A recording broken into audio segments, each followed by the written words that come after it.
গময়া মৃত্যোর্মা অমৃতাঙ্গময়া।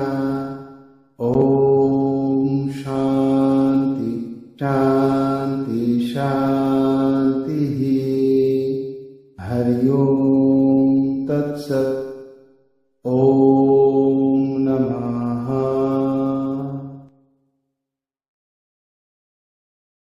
নমস্কার দর্শক বন্ধুগণ, শ্রীমদ্ রামায়ণ শ্রবণে আপনাদের সকলকে স্বাগতম। আজ এই পর্বে আমরা শুনব বাল্মীকি কথা।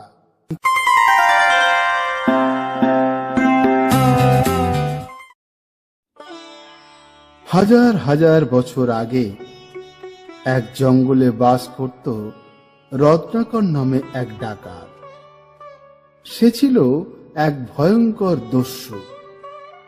যে কেউ জঙ্গলের মধ্য দিয়ে যাতায়াত করত তাদের সকলকে সে সর্বস্ব লুট করত।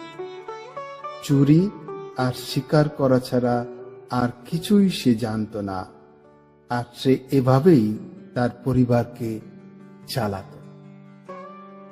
একদিন ঋষি নারদ সেই পথে যাচ্ছিলেন, আর রত্নাকর তার পথ আটকে দাঁড় করিয়ে দিল।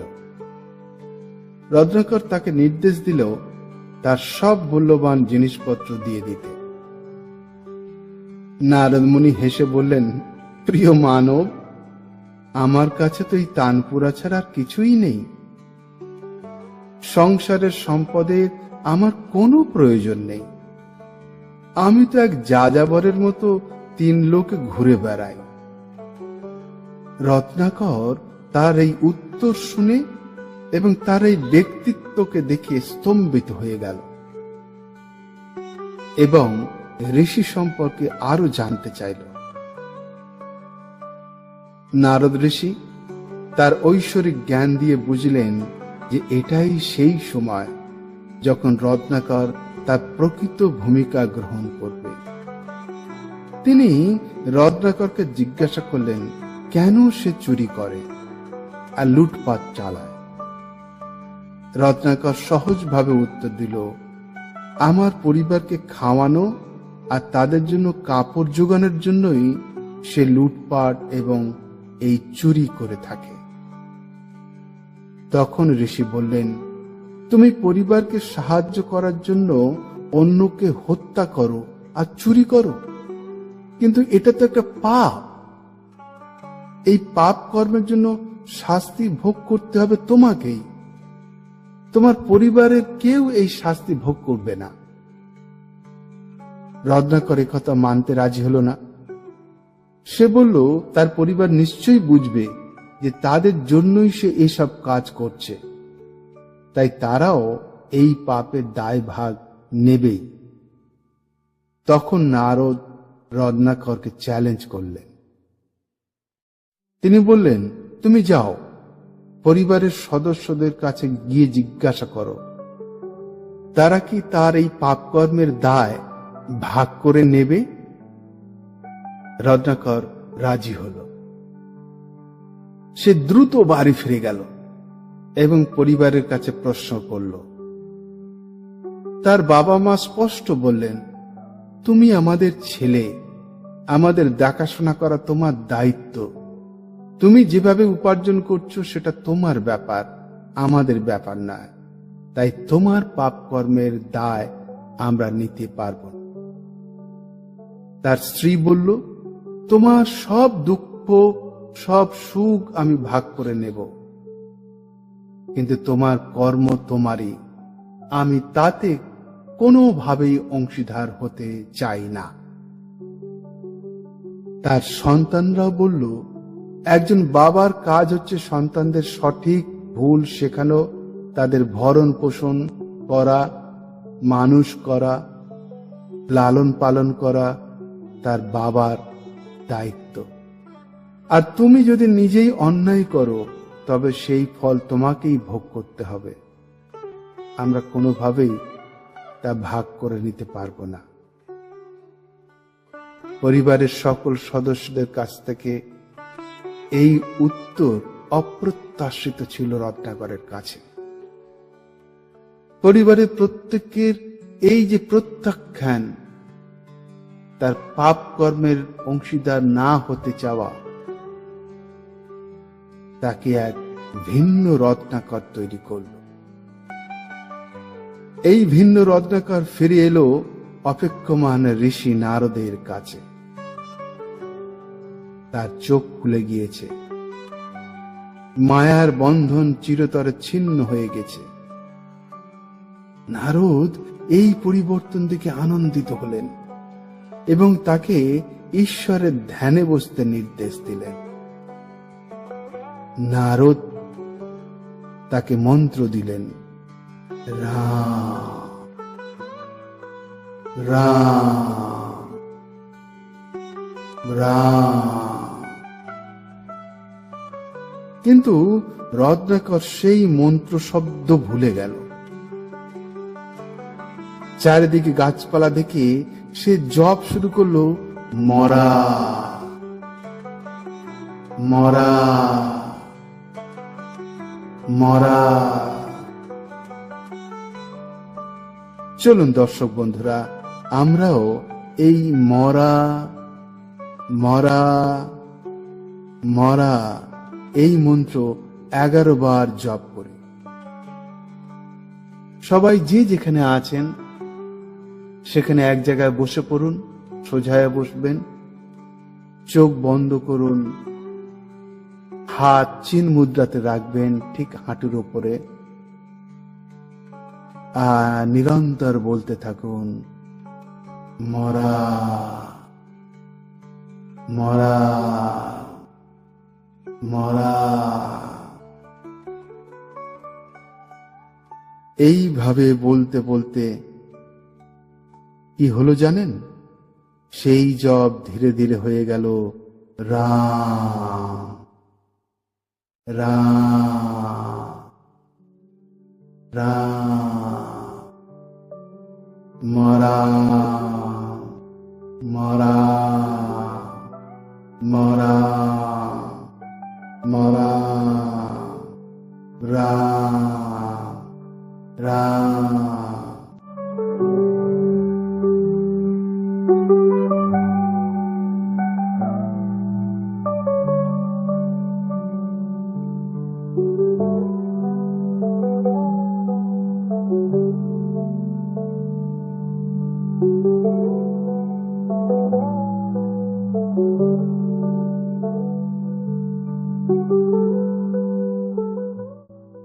বহু বছর পর নারদ মুনি আবার সেই পথ দিয়ে যাচ্ছিলেন, কৌতূহলী হয়ে দেখতে যে সেই অনুতপ্ত ডাকাত দস্যুর কি অবস্থা হলো। তিনি ভেবেছিলেন সেখানে তিনি হয়তো কোনো আশ্রম দেখতে পাবেন, কিন্তু চারপাশে তাকিয়ে দেখলেন কোথাও কেউ নেই, কোনো মানুষের উপস্থিতি নেই। হঠাৎ তিনি শুনলেন কোথা থেকে যেন এক অস্পষ্ট শব্দ ভেসে আসছে। কান পেতে শুনলেন, শব্দটি যেন রাম রাম রাম ধ্বনি করছে, কিন্তু আশ্চর্য, কেউ কোথাও নেই। তিনি ধীরে ধীরে শব্দটির উৎস খুঁজতে লাগলেন। তারপর চোখে পড়ল সামনে একটি অতি বৃহৎ উই পিঁপড়ের ঢিবি, আর সেই ধ্বনি ঠিক ওই ঢিবির ভিতর থেকে আসছে। মুহূর্তের মধ্যে তিনি বুঝতে পারলেন সেই ঢিবির মধ্যে রত্নাকর আছে এবং তার মুখ থেকে ক্রমশ বের হয়ে আসছে রাম রাম রাম ধ্বনি। তিনি তখন সেই ঢিবি থেকে খুঁড়ে তাকে বের করলেন, আর রত্নাকর শুরু করলো এক নতুন জীবন, প্রভুর প্রতি নিবেদিত এক জীবন, আর পেল এক নতুন নাম, বাল্মীকি। সংস্কৃতে বল মানে পিঁপড়ে আর মিক মানে হচ্ছে ঢিবি, দুটো মিলিয়ে হচ্ছে বাল্মীকি, অর্থাৎ পিঁপড়ের ঢিবি। বাল্মীকি নারদের সামনে প্রণাম করে জিজ্ঞাসা করলেন, আমি যে নাম জপ করছিলাম সেই নাম আমাকে এত সুখ, এত সান্ত্বনা আর এত আনন্দময় অনুভূতি দিল যে আমি আর থামতেই পারিনি। সময়ের প্রভাব বুঝিনি। আমি জানতে চাই, এই পৃথিবীর সেই আদর্শ মানুষটি কে, যিনি গুণে আর প্রজ্ঞায় পূর্ণ, এত আনন্দ, এত সান্ত্বনা, এত সুখ দেয়।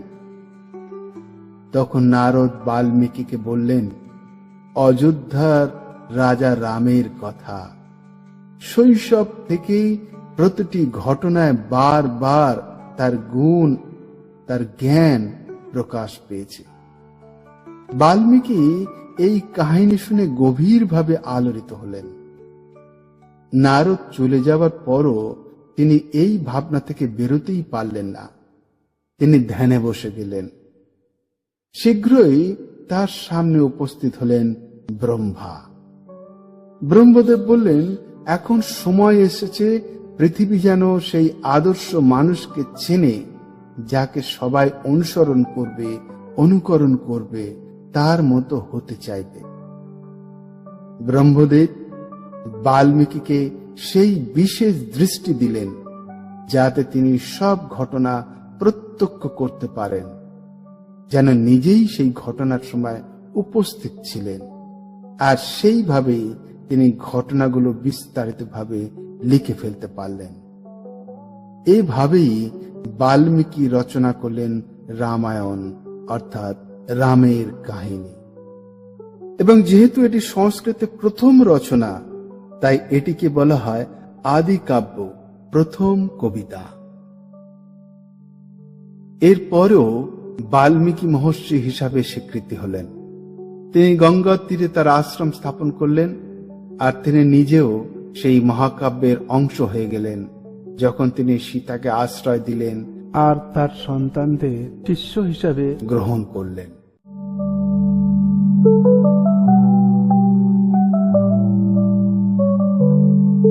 সীতার সন্তান লব আর কুশি প্রথম রামায়ণ শিখেছিল তাদের গুরু বাল্মীকির কাছ থেকে।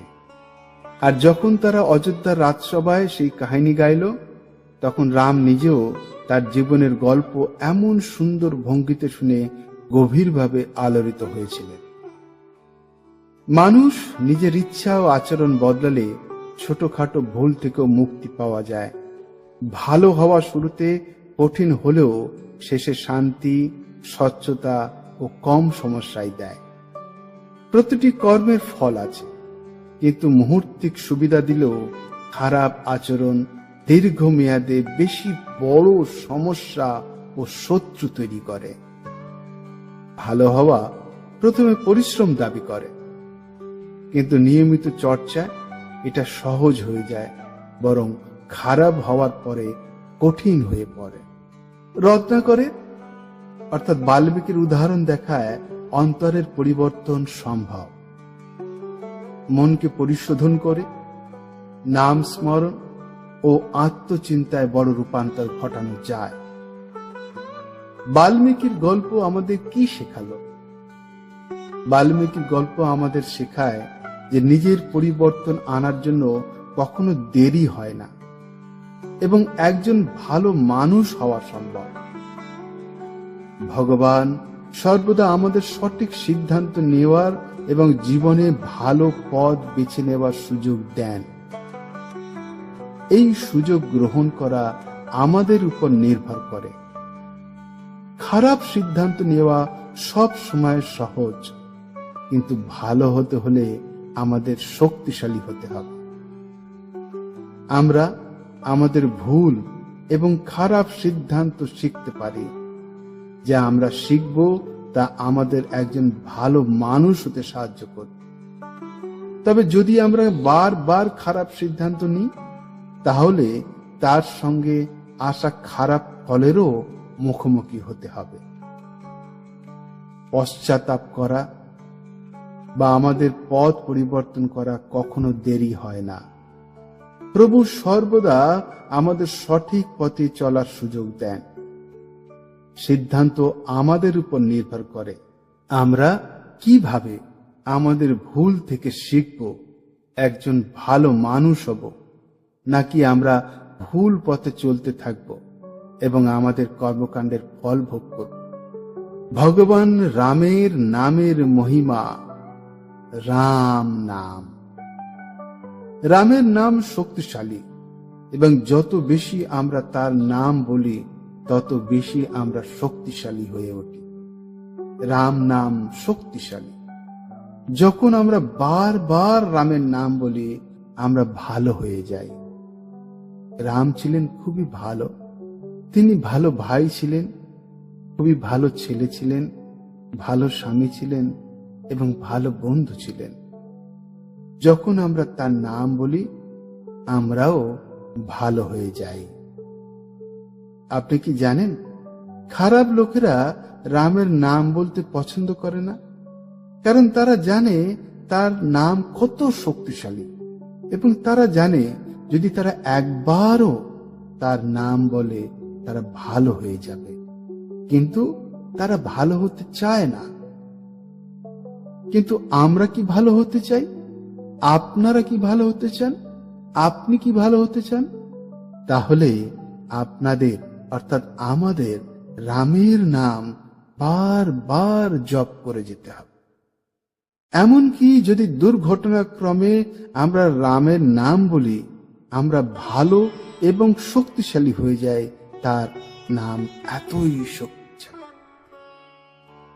এ কারণেই আপনি পুরো রামায়ণে দেখবেন, রাবণ কিন্তু কখনো রামের নাম বলেননি। তিনি সর্বদা বলতেন, যিনি জঙ্গলে থাকেন, সাধু, ওই বনবাসী এবং আরো অন্যান্য অনেক নামে।